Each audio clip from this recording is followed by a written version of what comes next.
असलम पता नहीं पहलवान है या नहीं है।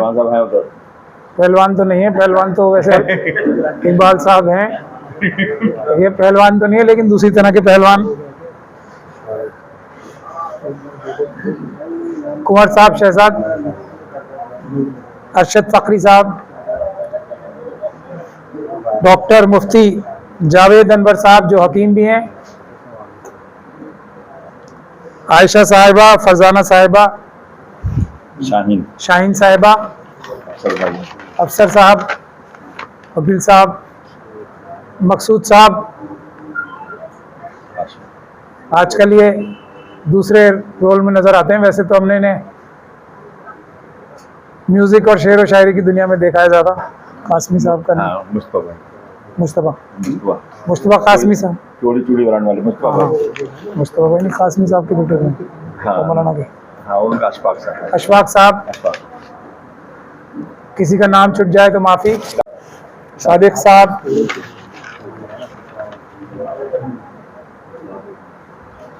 बच्चों के नाम नहीं ले रहा हूं मैं, बहुत बहुत शुक्रिया। देखिए, अनवर साहब ने एक बात कही मेरे वालिद साहब के बारे में, सिकंदर बख्श साहब के बारे में। अब उन लोगों के ऊपर, वो बड़े लोग थे, आपके बारे में वो बड़े लोग थे, उन्होंने बड़ी जद्दोजहद की, बहुत ज़हीन लोग भी थे। ये 50 साल पहले की बात बताई, 50 साल पहले तक की। और मुझे खुशी है कि अनवर साहब ने थोड़ी सी 100 साल पहले तक की भी बात बताई, दिल्ली 6 के बारे में।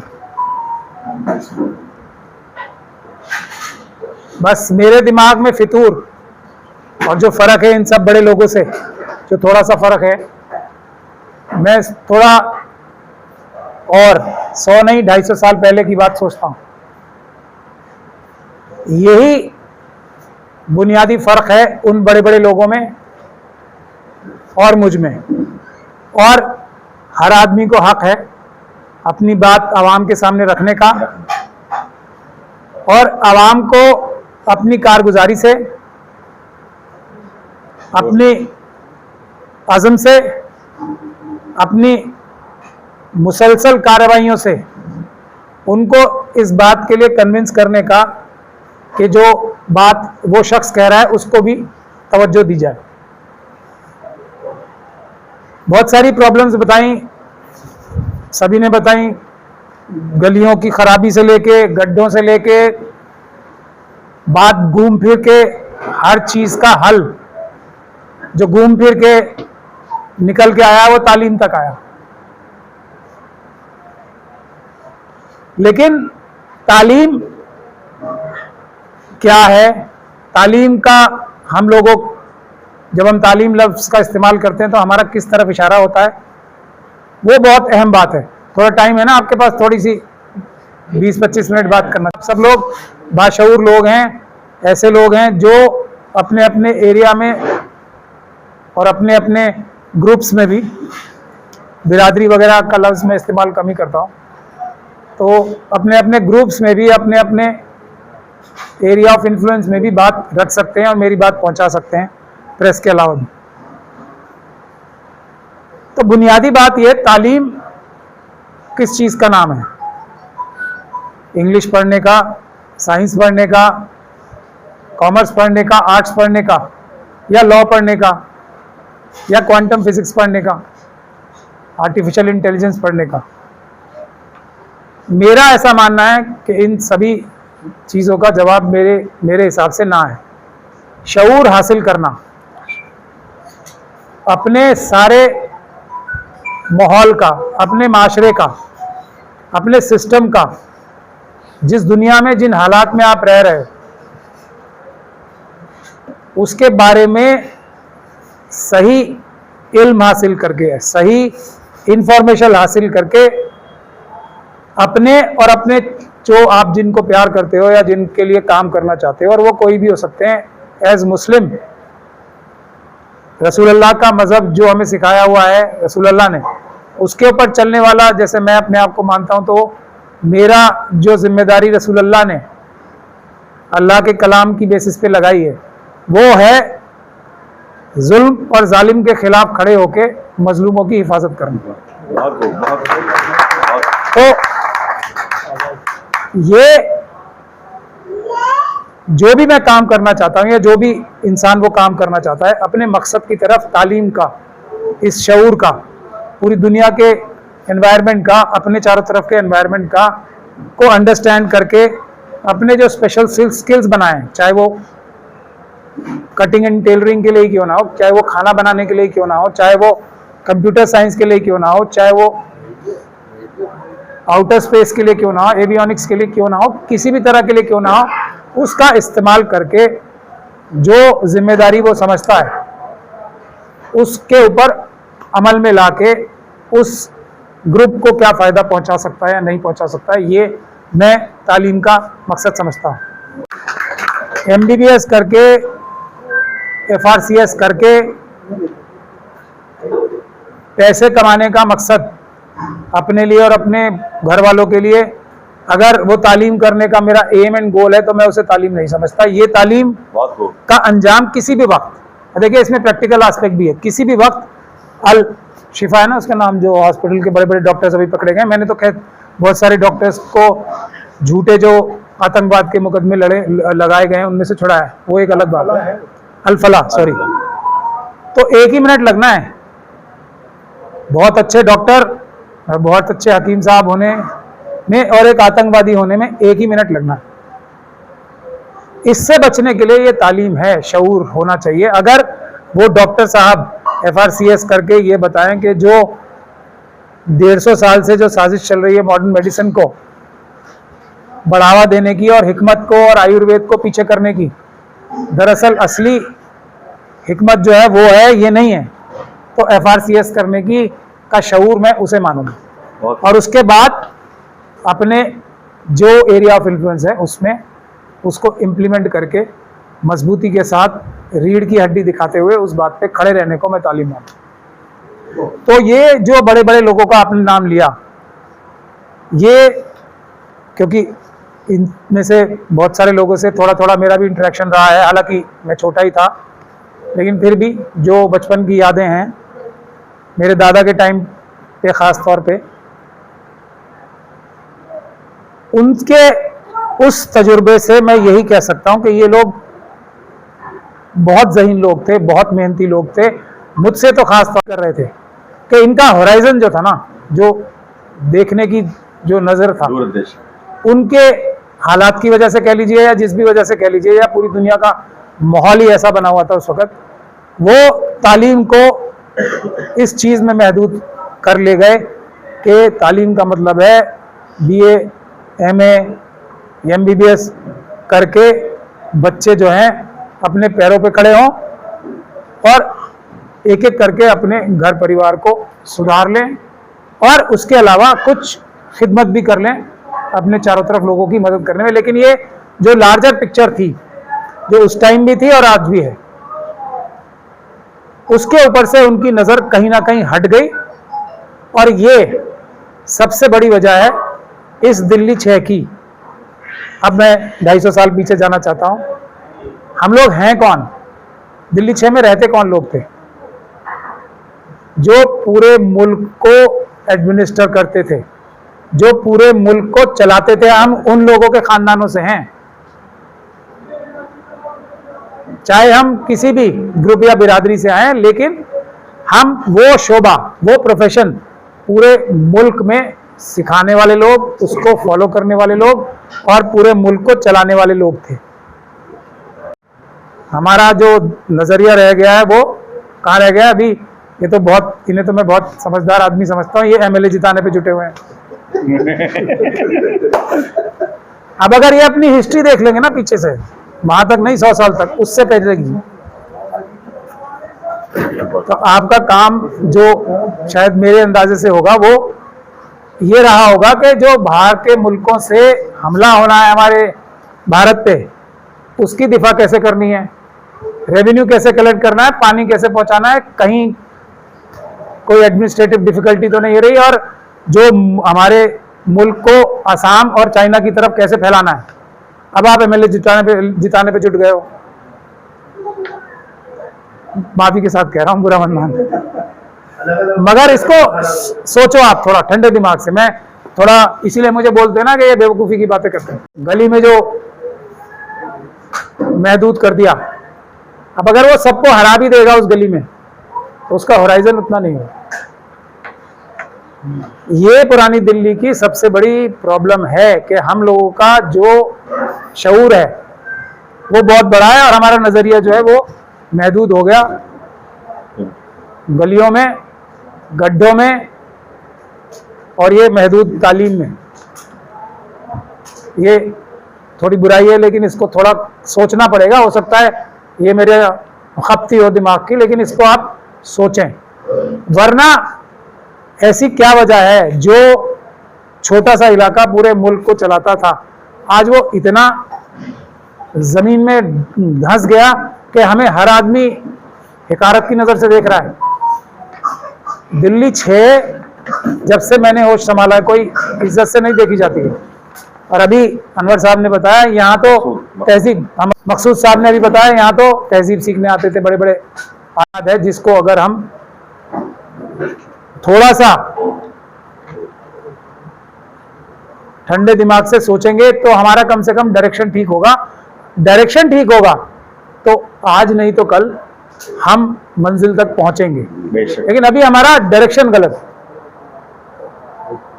एक तो पहली गुजारिश मेरी ये है। दूसरी मेरी गुजारिश ये है कि अब इसका हल क्या है? जो हल है वो डॉक्टर साहब ने भी बताया, क़यादत, पूरी तहकीकात करके पूरे इंडिया की, इंडिया से बाहर भी मैं बहुत रहा हूँ, मिडिल ईस्ट में भी मैंने तहकीकात की है, यूरोप में भी की है, तुर्की में भी की है। ख़ास तौर पे मैं तुर्की इसीलिए बार बार गया वहाँ का निज़ाम समझने के लिए करना, क्योंकि जंग जीतनी पड़ती थी। आजकल आसान है, मेरे ख्याल से आजकल मुश्किल है, वो आसान टाइम था, वहाँ फैसला तो हो जाता था ना, और सच की बुनियाद पे था फैसला। वो चाहे वो तरीका गलत था कि जो भी ताकतवर है वो जीतेगा, लेकिन एक सच की बुनियाद पे था। लेकिन आज चाहे, और इसलिए ये नहीं कि दिल्ली 6 से थोड़ी शिकायत मेरी ज़्यादा यहाँ इसलिए रहती है कि दिल्ली 6 में मैं ऐसा मानता हूँ, भले ही शायद वो इसलिए भी है कि मैं खुद दिल्ली 6 से हूँ, कि यहाँ के लोग ज़्यादा समझदार होते हैं, लेकिन समझदारी का इस्तेमाल नहीं कर रहे हैं वो ठीक से। वरना तो अमेरिका में भी यही हुआ है। ट्रम्प साहब ने वादा क्या किया था, झूठ बोल के क्या बोला था, मैं अमेरिका फर्स्ट करूंगा, जंगे खत्म काम करूंगा, लेकिन बनते ही काम उल्टा कर रहे हैं। मोदी जी का भी यही हाल है। ये डेमोक्रेसी की एक बहुत बड़ी फेलियर है। बाकी सब तो इलेक्शन में जितना गड़बड़ हो रहा है अलग अलग तरीके से, वो एक अलग है, लेकिन एक ऐसा आदमी एक ऐसी जगह पहुंच जाता है जहां उसके पास इतनी ताकत आने की संभावना या ताकत आ जाती है एक्चुअली कि वो पूरी दुनिया तबाह कर सकता है, और बगैर वो मुश्किलात झेले जो पुराने जमाने में जंगों से झेल के निकलते थे, चाहे वो कोई भी बड़े से बड़ा जनरल हो। इलेक्शन जीते और अब बता रहे हैं मैं सबसे बड़ा जनरल भी हूं, मैं सबसे बड़ा साइंटिस्ट भी हूं, मैं कमांडर इन चीफ भी हूं, मैं साइंटिस्ट भी हूं, मैं सोशल साइंटिस्ट भी हूं, सब कुछ मैं ही हूं, क्योंकि मैं तो इलेक्शन जीत गया हूं, मैं तो फरिश्ता बन गया। अब इसको अमेरिका से वापस इलाके में आ जाते हैं। इलाके का क्या हुआ, बुनियाद उसकी तरफ कोई बात नहीं कर रहा। अभी ये मुझे रोक भी रहे थे पहलवान साहब, ये हमारा मौजू नहीं है, तालीम है। अब इनसे तो मैं डरता हूं, ये पहलवान आदमी है, पहलवान हैं, इजाजत है ना? हाँ। क्योंकि मैं तालीम ही से मानता हूं, इसलिए मैं ये अर्ज कर रहा हूं आप सब लोगों के सामने। तालीम ही है, और तालीम में सबसे पहला काम आपने करना है अपनी कायदा ठीक करना। आपको, आप मुझे ये बताओ, चलो जो भी एमएलए बन गए या नहीं बन गए, आपको लेना क्या है एमएलए से? ये चले गए कुंवर साहब, अभी इनके ऊपर एक आपने जुमला किसी ने कसा, चले गए वो, मैंने कहा हाँ, तो एक जुमला कसा गया था उनके ऊपर कि ये वादा ये किया था कि ये करेंगे। मैंने कहा आपने मेरा स्टूडेंट है ना। कहा था, लेकिन ये थोड़ा तल्ख था और मेरी समझ से थोड़ा गैर मुनासिब था। उसकी वजह मैं बताता हूँ, थोड़ी ज्यादती थी ये। चलिए, वो तो एक पहले पॉलिटिकल पार्टी से टिकट लेके आए, उसमें क्या क्या करना पड़ता है आपको पता ही है। आप तो, क्योंकि मैं मकसूद साहब की इसलिए ज़्यादा तारीफ करना चाहता हूँ कि ये तालीम के साथ साथ वो भी करते हैं कि पॉलिटिक्स में भी दखल अंदाजी रखते हैं। ये सबसे अच्छी क्वालिटी है इनकी, मुंह पे नहीं करनी चाहिए तारीफ, लेकिन इनकी पकड़ और समझ पॉलिटिक्स पे भी है। साथ में जो प्राइमरी एजुकेशन करा रहे हैं, ये जहां तक भी एजुकेशन पढ़ा रहे हैं, उसके साथ साथ अगर ये दोनों चीजें नहीं होंगी तो ये टीचर ही नहीं है। अब आप सोच लो, आप कैसे टीचर बना के भेज रहे हो या नहीं भेज रहे हो। पहली चीज, आपको माशरे का पूरा सिस्टम समझाना है हमारे एक छोटे छोटे बच्चे को, जो काबिलियत आपके पास है, कि भाई बार काउंसिल के इलेक्शन से इनको क्या लेना देना, बताओ मुझे आप। कुछ लेना देना नहीं है बजाहिर तो, लेकिन ये हर बार उसमें टांग अड़ाते हैं। हालांकि पहले गलत अगलाई, इस बार चलो ठीक अड़ाई। तो अब देखिए, शायद आने वाला वक्त बताएगा इंशाल्लाह कि ये उस इलेक्शन में जिसका इनसे कोई ताल्लुक नहीं है, उसमें टांग अड़ाने का क्या फायदा हासिल हो सकता है एक अच्छे कैंडिडेट को। शायद वो अच्छा कैंडिडेट है जिस बार इनको लड़ाया गया, जिन्होंने लड़ाया, और पूरे इलाके के लिए और दूसरी जगहों के लिए। तो बुनियादी बात जो मैं आपको समझाना चाह रहा हूं कि ये इनका कोई लेना देना नहीं था वकीलों के इलेक्शन से, अगर वैसे देखा जाए तो। आपको जितनी ताकत आप अपना धंधा करने में लगा रहे हो ना, उतनी ताकत आप पॉलिटिक्स में लगाओ। ये है तालीम सही। उससे जो रिजल्ट्स आएंगे ना, वो ड्रामेटिक, यानी कि ऐसे रिजल्ट आएंगे जो अब अभी दीवार में सर मार रहे हैं ना हम सब, उससे रिजल्ट ऐसे आएंगे अगर आप अपना टाइम ज्यादातर एडमिनिस्ट्रेशन जो है ना, सिस्टम को ठीक करने में, सिस्टम को काबू करने में, और ये आपका डेमोक्रेटिक राइट, हक है। इतना टाइम अगर आप लगाओ कि हमारा कॉर्पोरेटर, एमएलए, एमपी कौन बनेगा, और हमारे पास इतने क्योंकि दिमाग है, तो हम कैसे एक एमएलए ऐसा चुन के भेजें जो पूरे मुल्क में फर्क डालेगा। ऐसा भी, ऐसे यहाँ पे हर गली में घूम रहे हैं ऐसे आदमी। मुझे तो खैर अल्लाह ताला ने थोड़ा ब्रेक दे दिया, वरना मुझसे ज्यादा, और मैं ये बात फिर कोई अपने आप को मतलब बहुत हम्बल दिखाने के लिए नहीं बोल रहा हूँ, ये बात 100% सही है साइंटिफिकली कि मुझसे ज्यादा बाशऊर आदमी, मुझसे ज्यादा बहादुर आदमी, मुझसे ज्यादा टेक्निकल लोग जो सिस्टम समझते हैं या समझ सकते हैं, मुझे थोड़ा एक्सपोजर ज्यादा हो गया, वो इस पुरानी दिल्ली में आज भी मौजूद हैं, लेकिन उन्हें मौका नहीं मिल रहा, एक्सपोजर नहीं मिल रहा। एक को थोड़ा सा मिला तो उसने कितना बड़ा नाक में दम कर रखा है पूरे मुल्क में, आप सोच सकते हो। वो अच्छे के लिए है, वो एक अलग बात। तो मेरा जो यहाँ टाइम देने का भी, और अभी मुझे जाना है, फिर भी मैं रोक नहीं पा रहा अपने आप को थोड़ा और बात करने के लिए और मैंने ये बात कही है, और मेरे जितने भी साथी हैं, पहलवान साहब समेत, मकसूद साहब समेत, असलम साहब समेत, और आका भाई समेत, मुस्तफ़ा भाई समेत, आका भाई यानी कि जुल्फ़िकार साहब, मेरी हमेशा इसी बात की लड़ाई होती है कि अगर हमने यहाँ, छोड़ दो इलेक्शन, कॉरपोरेशन हो, एमएलए हो, कुछ नहीं, अगर हमने ये इलाका ठीक कर लिया, यहाँ से मैसेज जाएगा। और यही गुजारिश, और मैं शुक्रिया अदा करना चाहता हूँ आपका फिर मकसूद साहब एक बार, यही गुजारिश है आप सब बाशऊर लोगों, अगर आप कुछ टाइम, आपने सब लोगों को बहुत टाइम दिए अपनी ये बेसिक कंप्यूटर कोर्स के लिए भी, cutting, tailoring, mehndi, beautician, English speaking, सबके लिए बहुत टाइम दिए हैं, बच्चियों को पढ़ाने के लिए, बच्चों को पढ़ाने के लिए, कुछ टाइम मेरे साथ भी गुजार के दें, कुछ टाइम, जितना टाइम आप दूसरी जगह दे रहे हो, कुछ टाइम मेरे साथ भी दे के देखो। लेकिन उसमें फिर कुछ दिन के लिए आप लोगों ने सबका आंखें बंद करके, तरह तरह के लोगों का, आज मैं नाम नहीं लूंगा क्योंकि मारेंगे ये ऐसे ऐसे लोगों को जिनकी शक्ल नहीं देखनी चाहिए थी आपको, बस इतना ही कह रहा हूं, नाम नहीं ले रहा किसी, उनको किन किन ओहदों पे बिठा दिया और झेल रहे हो खुद ही आप। उन्होंने पूरा इंडस्ट्री बना दी है, इंडस्ट्री सच्चाई है, सच्चाई। अगर डर नहीं होता इनका तो मैं किसी और दिन सही, लेकिन इशारे में मैं बता रहा हूं,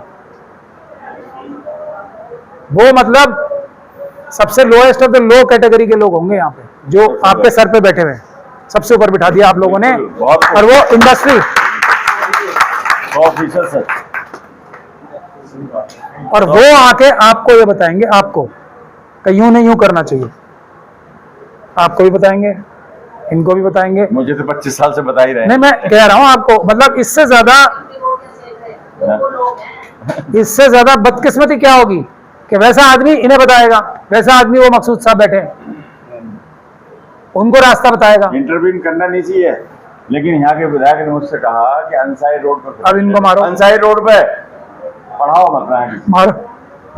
ये बात कही थी, ये समझौता करने आ रहे थे, और 2-3 लोग और भी थे, समझौते में बात तय हुई कि चलो दिल्ली से चले जाओ, तो लेकिन ये एजुकेशन का काम मत करो। अभी हाल में भी पिछले साल जुलाई में उन्होंने कहा या तो ये काम बंद कर दो, एजुकेशन का, समझदारी का, शऊर फैलाने का। मैं तो 3 काम करता हूँ, टी, तालीम, तरबियत और तिजारत। मैं तो ज़्यादा काम नहीं करता, लेकिन उनका ये जुमला बोलने दो, ये तो अलॉटमेंट कैंसिल करा दूंगा, लेकिन चलाने नहीं दूंगा आपको। उन्होंने अपना काम किया, लेटर लिखा, डिपार्टमेंट गया, उसके बाद जय से भी लिखवाया, एक्शन से भी लिखवाया, ये सारे काम उनके हैं, और ये 25-30 साल से वो कर रहे हैं। लेकिन 150 से ज़्यादा लड़के सरकारी मुलाजमत में हैं। और जहाँ तक बार काउंसिल के चुनाव का मतलब है, जब यहाँ से लड़के वकील बन के जाएंगे तो मुझसे तो पूछेंगे वकील साहब, मैं मकसूद साहब वोट किसे थे। मैं कुछ और कह रहा हूँ, तो आपसे पूछेंगे वो अलग बात है। इसलिए कर रहा हूँ इनकी बात में, कि क़यादत अगर हमने सही कर ली, अगर क़यादत सही कर ली, सारा काम ठीक हो जाएगा। हाकी अजमल खां को याद कर लीजिए कि वो कैसे क़यादत करके गए। बस लेना देना है, तारीफ नहीं कर रहा हूँ, लेना देना है, मैं एक्सेप्ट कर रहा हूँ तारीफ को। जी। अब बात यह है कि वो तो हो गया, चलो, लेकिन एमएलए के मामले इस तरह के कि आप सेंटर ना चलाओ, स्कूल ना चलाओ, नहीं, बिल्कुल, वो देखिए, वो बिल्कुल अपनी जगह 100% सही है, मैं उनको बिल्कुल दोष नहीं देता। और आप जैसे आदमी जो थोड़ा शऊर, वो वाला भी जो मैं अर्ज कर रहा हूँ, वो भी सिखा रहे हैं कि भाई पॉलिटिक्स में भी तो ध्यान दो, तुम वहां तिब्बी में जाके स्टूडेंट बन के मत रह जाना, वहां पे इलेक्शन भी लड़ना है तुम्हें, तिब्बिया कॉलेज में इलेक्शन लड़के भी जीतना है।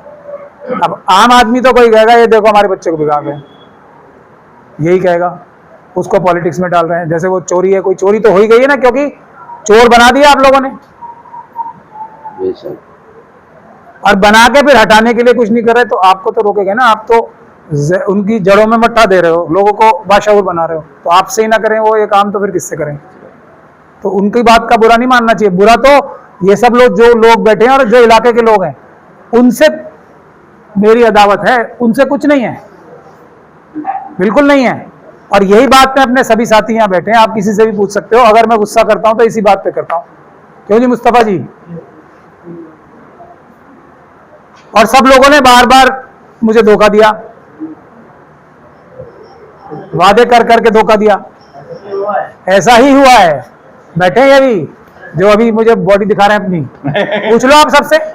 एक आदमी अगर मैं तो श्रीनगर तक गया हूँ डेलीगेशन लेके, चेयरमैन साहब की क़यादत में गए हो ना, लाल चौक पे झंडा फहरा के अब क्या हुआ? 93 में 93 में तो ये वो थे, अब ये कुछ और बन गए। मेरी इनसे रोज इसी बात पे लड़ाई होती है, पूछ लो हाँ या नहीं। और हम तो इतना कहना चाहेंगे महमूद साहब, आप संघर्ष करो, हम आपके साथ हैं। बहुत बहुत बहुत बहुत तो पहले तो आप उस बात की माफी मांगो जो आपने मेरे को बंदिश लगाई थी अभी। नहीं, वो कोई बात मुझे लगी रात हमारे बुजुर्ग जो थे 93 वाले जो थे, तुम बिल्कुल ठीक थे। बचाना साथ है। अब जो कर रहे हो, ये जो मसलहतन काम हो रहे हैं ना, ये गलत हो रहे हैं। मैं इनसे अकेले में भी यही बात कहता हूँ और मुश्तरका तौर पे भी यही कहता हूँ, जो हो और सैकड़ों साल। भाई जरूर जैसे आदमी भी चाहिए हमें, इनकी भी, इनका मशवरे भी चाहिए हमें। नहीं सब बहुत जरूरी है हमारे सब चाहिए। अब उसके आगे मैं आ रहा हूँ।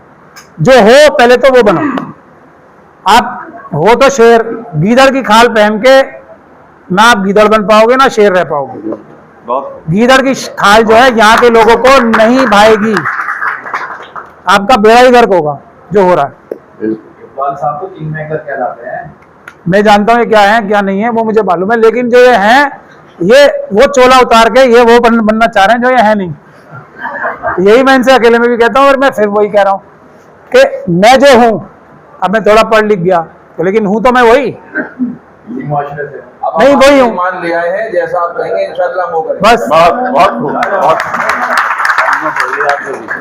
भाई यही बात मैं चाहता हूँ, बस बात खत्म।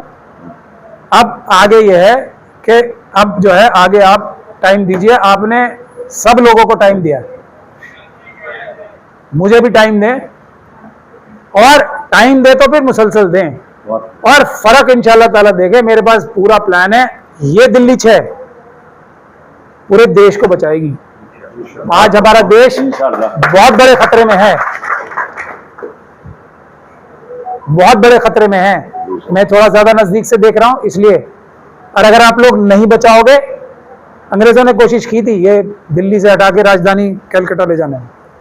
उसकी एक वजह जो फेलियर की ये बताई जाती है कि वो ज्योग्राफिकली उधर था। उससे भी बड़ी वजह ये थी कि वो बाशऊर लोग जो भारत को एक रख सकते थे, वो आपके और मेरे बुजुर्गों में से थे, जिनसे सीख के अंग्रेज जो है कंट्रोल कर रहे थे भारत को और एडमिनिस्टर कर रहे थे। इस बात को कोई इतिहास की किताब आपको नहीं बताएगी, ये महसूस करने वाली बात है जो पुराने अखबारों में भी लिखी हुई है ना। मेरा रिसर्च करने का तरीका ये, मैं जो लिखा होता है उस पर आंखें बंद करके भरोसा नहीं करता। उसमें क्या बात छुपी हुई है, क्या बात नहीं कही गई। जैसे इकबाल साहब का बार बार नाम ले रहा हूं, मुझे रोक रहे थे तो फिर भी मैंने इशारों इशारों में बात कही, तो मेरे इशारों से आपको समझना है मैं क्या कह रहा हूं। वो है सच्चाई, वो नहीं जो अभी वीडियो में आ जाएगी। तो ये बात मैं खुल के एकदम साफ साफ लहजे में कह रहा हूं, बिल्कुल साफ लफ्जों में कह रहा हूं कि अगर दिल्ली 6 के लोगों की जिम्मेदारी थी, है और आने वाले टाइम में रहेगी कि मुल्क के ऊपर खतरा है, तो उसको बचाने के लिए अपनी कुर्बानी भी पेश करें और अपना शऊर जो है उसको होराइजन को ब्रॉडन करके उसको करें। तो मैं आप लोगों से यही गुजारिश करने आया हूं कि आप लोग, एक बड़ी लड़ाई होने वाली है मुल्क में। ये 800 सीटें जो आज अनाउंस हुई है ना, ये हमारे मुल्क को तोड़ने के लिए हुई है। मैं ये आपको बिल्कुल सब कुछ सोच समझ के बता रहा हूं। ये साउथ की जो स्टेट्स हैं, ये नॉर्थ ईस्ट की जो स्टेट्स हैं, जहां की पॉपुलेशन ज्यादा नहीं है, जो बॉर्डर लाइन एरियाज हैं जहां की पॉपुलेशन ज्यादा नहीं है, जो ये है ना हिंदी हार्टलैंड जहां की पॉपुलेशन ज्यादा है,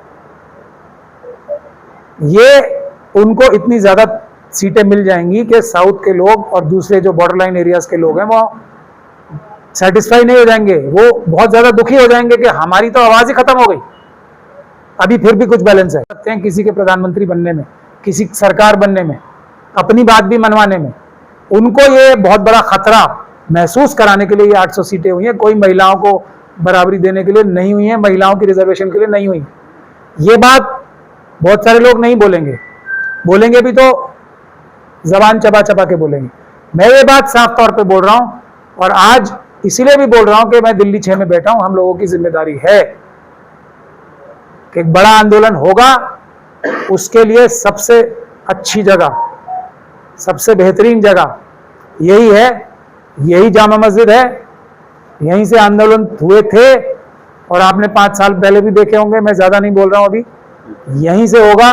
लेकिन उसके लिए सबसे पहला काम यह है कि आप लोग अपने साथ और लोगों को जोड़ो, मेरी बात पहुंचाओ और अच्छे अच्छे लोगों की एक लिस्ट बनाओ, अपनी जिम्मेदारी समझो, वरना जो होने वाला है वो आप लोग थोड़ा बहुत महसूस कर पा रहे हो, थोड़ा बहुत नहीं भी कर पा रहे। मैं ज्यादा आपको डराना नहीं चाहता आज, लेकिन होने वाला वही है जो आपके वर्स्ट फियर्स, यानी कि जो सबसे बुरे बदतरीन ख्वाब है ना आपके, वो सब आपके सामने हकीकत बन के आने ही वाले हैं। बस अवामी मुंतखब नुमाइंदा तो है नहीं, सब कोई जरूरत नहीं है ना, मैं इसी बात उसकी जरूरत है नहीं, ये सबसे बात पहले ये है, किसी को कायद मानो आप, उसकी बात फिर भरोसा करो, सवाल करो लेकिन उससे बंद कमरे में, लेकिन उसकी बात मानो।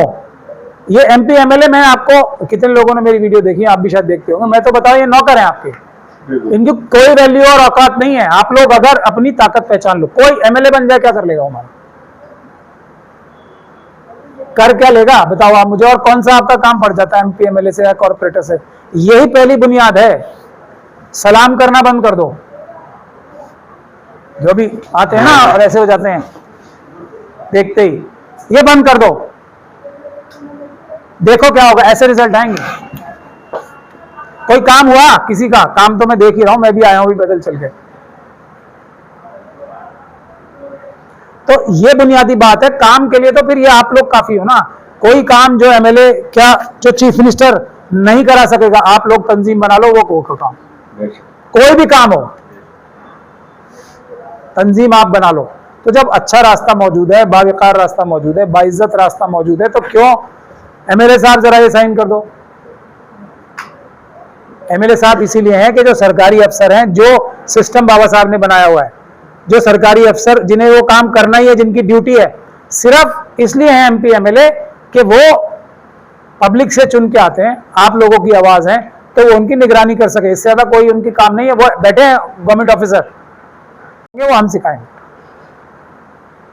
अब आप जो है इन लोगों से टाइम मांग रहे हैं, मैं आपसे बात कर लूँ, तो बार बार हमारे पहलवान साहब का जिक्र आ रहा है, यहाँ पे जज्बे की जरूरत है, खुलूस की जी, और डायरेक्शन आप देखने के लिए आपने बहुत स्टडी की है, आप उस डायरेक्शन को इनको दें, इनसे टाइम मांग रहे हैं। अब आप इनको अपना टाइम कब और कैसे देंगे, वो एक लाहेवल तय करके यहाँ से जाए, ताकि पता लगे कि कुछ तय हो गया हमारे बीच। ठीक है।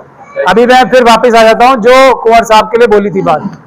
कुंवर साहब को तो बोल दिया आपने, मैं थोड़ा भटक गया था, अभी तुमने टाइम नहीं दिया। कुंवर साहब को हौसला तो आप लोगों ने पहले ही उनको जितना दे दिया वो मैं देख ही रहा हूं, उसे भूल जाते हैं, लेकिन अब तो बुला के कम से कम उनको हौसला दो। अभी नहीं है, चलो अच्छा है, पीछ बता रहा हूं। एमएलए साहब के घर के सामने उनका फंक्शन कराओ, 2000 लोग इकट्ठे हो गए, जी यही हमारा एमएलए, ऐसी की तैसी जो इलेक्टेड एमएलए हमारा काम नहीं कर रहा है, कॉर्पोरेटर ये है वो नहीं है, है ना। बड़ा प्रोग्राम हो ना, आपने बुलाया तो आपने तो छोटे प्रोग्राम में बुला लिया, वहीं घर के सामने करो प्रोग्राम, देखो मैं भी आऊंगा उसमें। अब मुझे, मेरी इनसे ज्यादा मुलाकात भी नहीं है, मैं तो अभी मुलाकात हुई बस इतनी बार मुलाकात, गायबाना मुलाकात थी किसी वजह से। मेरा मतलब इनसे नहीं है, जो आपके लोग हार गए हैं, जिनको आप समझते हो अच्छा, हम पॉलिटिकल पार्टीज का हाथ मरोड़ के, मैं ये इस पे बोल रहा हूं, अपने लोगों को टिकट दिलवाएंगे कि ये अच्छा है, हमारा है, घुसने नहीं देंगे अगर इसे टिकट नहीं दी तो। देंगे, टिकट भी मिलेगी और नहीं मिलेगी तो अपने लोग भी जिताएंगे, लेकिन वो अगले स्टेज की बात है। लेकिन अगर, तो आपकी बात का भी जवाब दे दूं, तंजीम बनाना सबसे पहला काम है, बाकी सब हमारे पास 2 मिनट के काम है, बाकी सारे तंजीम नहीं बन रही, बाकी सब हो जाएगा। और इस बात का जवाब भी इकबाल साहब ही देंगे, और ये सब जितने लोग बैठे हैं, मैंने कितनी बार आके यहाँ पे टाइम दिया इसी काम के लिए, तो मैं, मेरे लिए तो सबसे इंपॉर्टेंट जगह दिल्ली 6 है आज भी। क्यों? क्योंकि यहाँ के लोगों से कुर्बानी लेनी है, इसीलिए यहाँ तैयार तो है ही, लेकिन इनमें ताकत भी है। तैयार होने से भी कुछ नहीं हो रहा, ताकतवर भी तो होने चाहिए, ताकतवर भी हैं यहाँ के लोग। तो मैं तो बाकी सब जगह छोड़ के यहाँ आऊंगा सबसे पहले। हालांकि मेरे चुनाव के बाद यूपी का है मेरा टारगेट, वेलकम बाबा वेलकम। लेकिन यहाँ से सब जगह का हल होगा, ये मेरा मानना है। लेकिन आप लोगों को थोड़ी उंगली कटानी पड़ेगी, कुर्बानी देनी पड़ेगी। हम गर्दन कटाने को तैयार गर्दन कटाने के लिए तैयार है। बस हम गर्दन कटाने के लिए तैयार हैं। बेशक। आप कहने- मैं जो दर्द बस बहुत से कुछ तल्ख बातें भी कहीं। जो उनका दर्द था उसको ये जितने सामीन हैं और सब जिम्मेदार हजरात हैं, इन्होंने बखूबी उस चीज़ को अपने दिल की गहराइयों से जो एक्सेप्ट किया, जो मंजूर किया, जो इतना मुसलसल बना के अब आप फोन बंद कर लीजिए।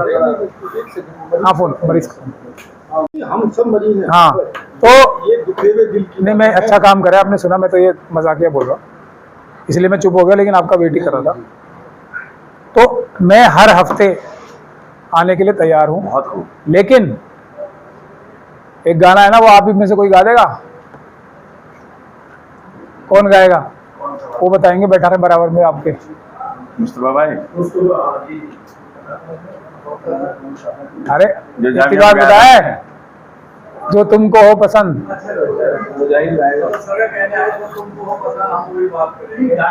मतलब ये है कि जो सर अगर कह रहे हैं कि रात में दिन है तो ठीक कहना पड़ेगा, और सर कहेंगे कि रात में तो रात कहना पड़ेगा, तो सर तैयार है तुम्हारे यहाँ। बहुत खूब बहुत खूब। देखो भरोसा होना चाहिए। हजरत खालिद बिन वलीद ने एक से बढ़कर एक जंग जीती थी इसी वजह से। भरोसे लोगों को उनके ऊपर भरोसा था, कुछ हो जाए और ऐसा इतना। हाँ हाँ हाँ। तो बहुत ये भी तय है कि मैं छुप के वहां से बोल नहीं दूंगा आदेश, मैं साथ रह के लड़ूंगा, साथ रहे। जैसे हजरत खालिद बिन वलीद रहती। तो ये है, हर हफ्ते में आने को तैयार हूं, लेकिन इन सब लोगों ने बहुत मेरा टाइम वेस्ट किया है।